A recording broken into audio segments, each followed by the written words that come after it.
The shadow falls, the massive starship descended through Earth's atmosphere like a falling mountain. Its hull was black as the space between stars, stretching 15 kilometers from bow to stern. Strange symbols glowed red along its sides, symbols that had made 1,000 worlds surrender without firing a single shot.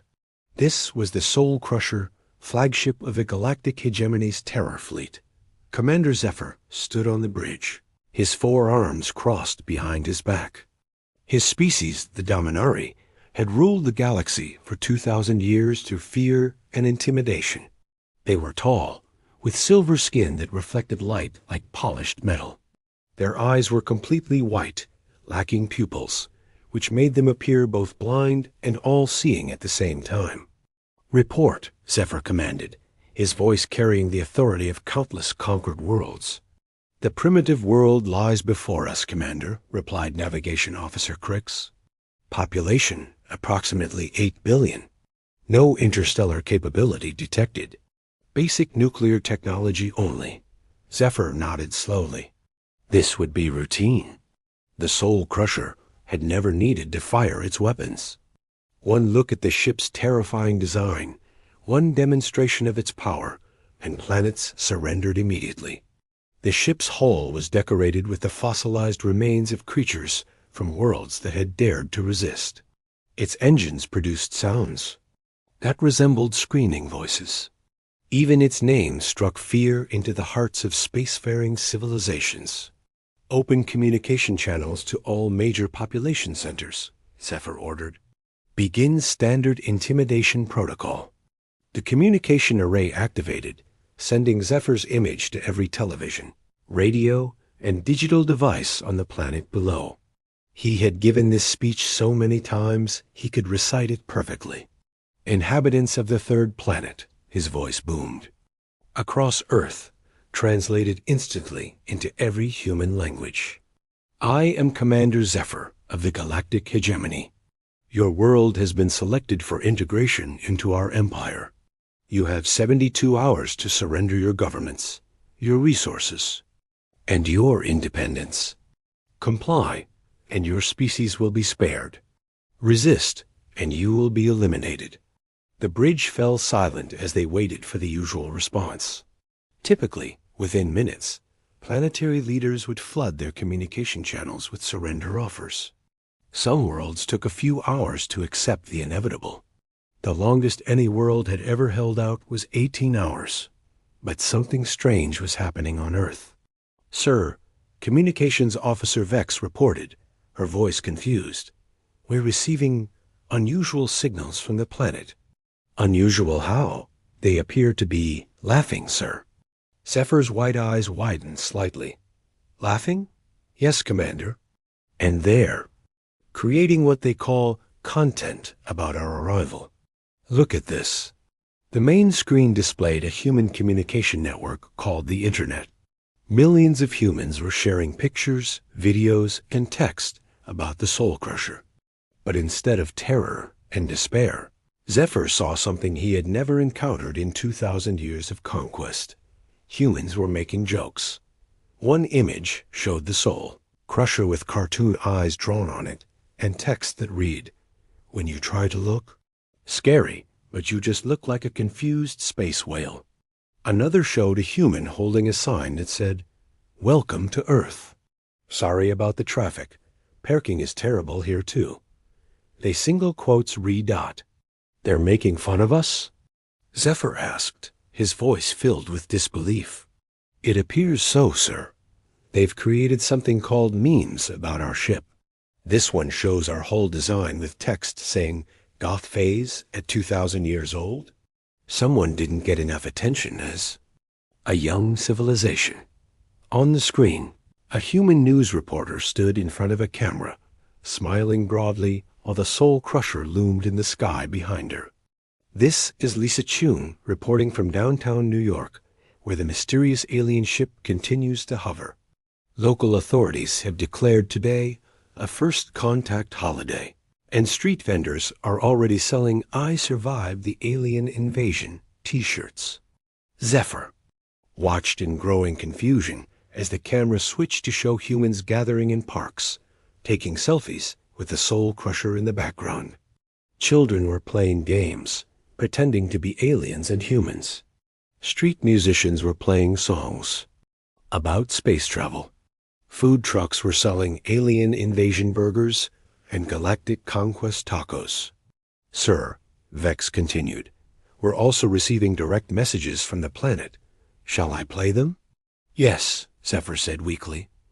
A human appeared on screen, sitting in what looked like a government office.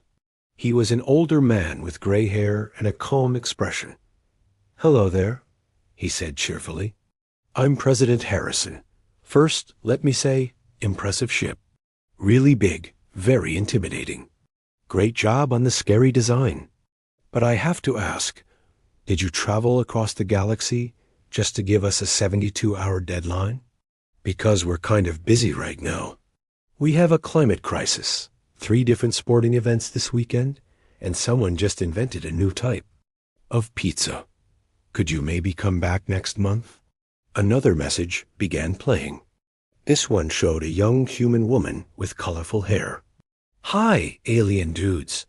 This is so cool. I'm streaming live to 12 million followers right now. Want to do a Q&A? My viewers are dying to know what's your favorite color. Do you like Earth? Music? Are you single? Oh, and Greg from Minnesota wants to know if you accept Bitcoin as payment for not destroying us. Zephyr felt something he had never experienced before. The Dominari had no word for it, but humans would have called it embarrassment. His terrifying ultimatum had been treated like a joke. His mighty ship had been turned into internet entertainment. His voice of doom had been answered with questions about favorite colors and cryptocurrency. Commander, whispered his second-in-command, perhaps these humans are too primitive to understand the danger they're in.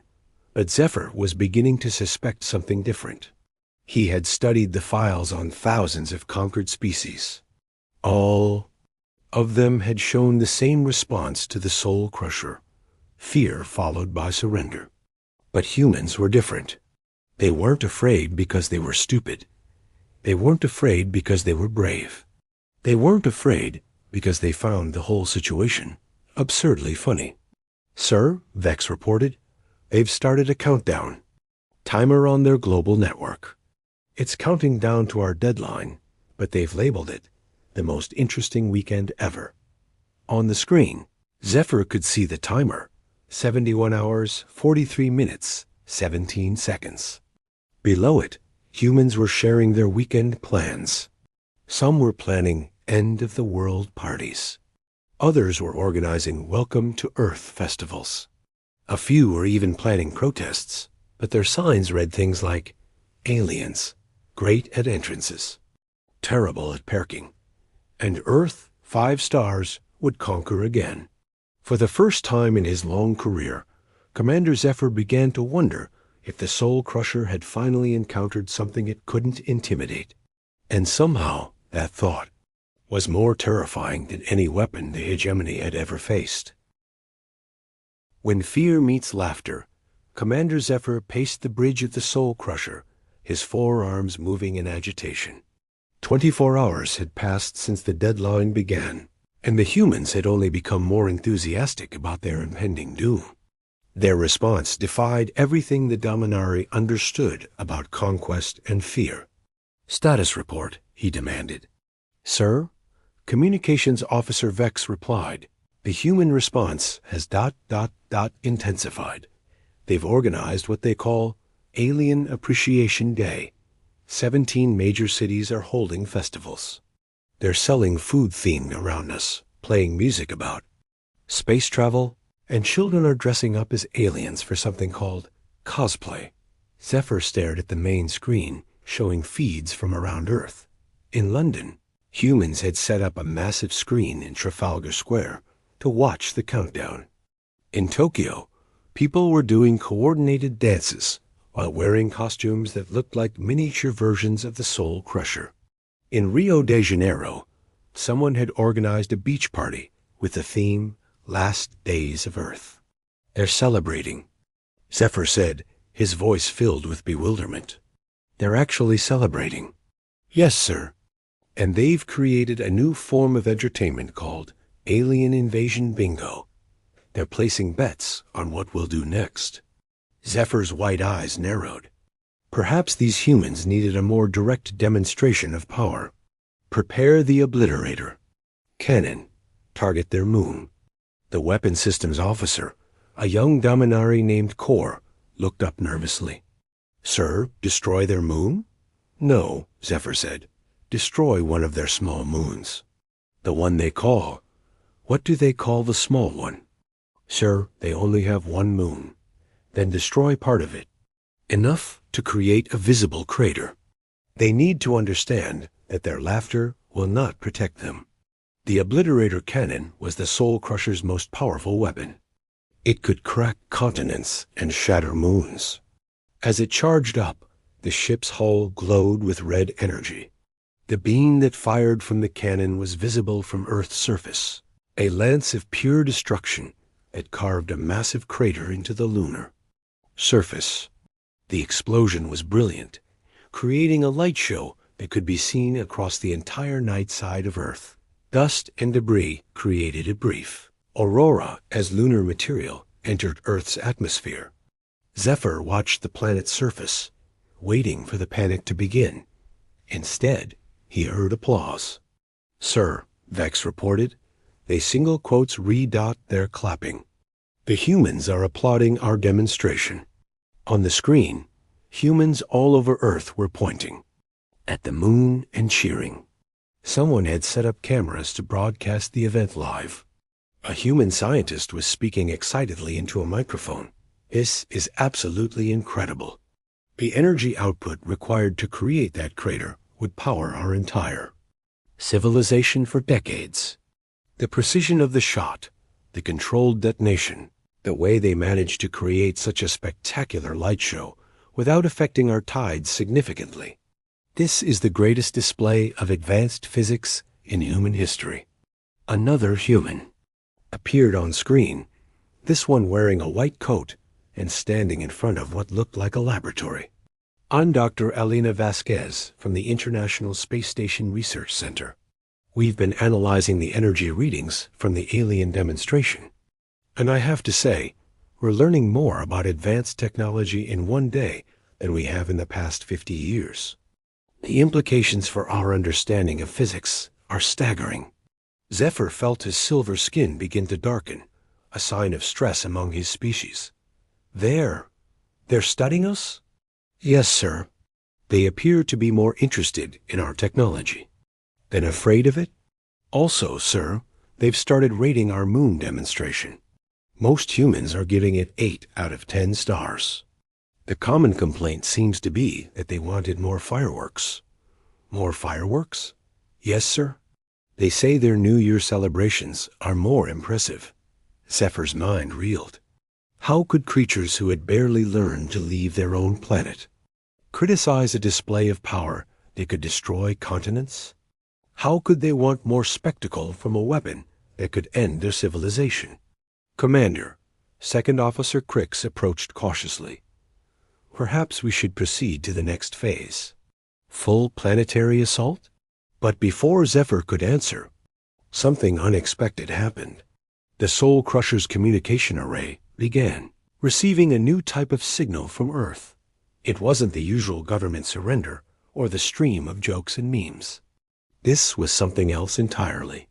Sir, Vex said, we're receiving what appears to be a formal invitation. An invitation? Yes, sir. From someone called General Patricia Martinez of the United Earth Defense Force. She's requesting a meeting. The main screen showed a middle-aged human woman in a military uniform. She had short dark hair and calm, intelligent eyes. Behind her, Zephyr could see other humans working at computers and communication devices. This looked like a military command center, but the humans seemed relaxed, almost casual. Greetings, Commander Zephyr, General Martinez said, looking directly at the camera. I'm General Patricia Martinez. First, let me say, impressive ship. Really impressive. And that moon demonstration? Absolutely spectacular. My scientists are still analyzing the data, and they're more excited than I've seen them in years. Zephyr found himself leaning forward, despite his confusion. Now, General Martinez continued, I have a proposition for you. Instead of the usual conquest and surrender routine, how about we try something different? You see, we've been studying your ship's energy patterns, and Dr. Vasquez here has made some interesting discoveries. The camera switched to show Dr. Vasquez, the same scientist who had been praising their technology. She was a small woman with gray hair and eyes that sparkled with curiosity. Commander Zephyr, she said, your ship is incredible, but it's not designed for war. It's designed for intimidation. The energy signature tells us everything.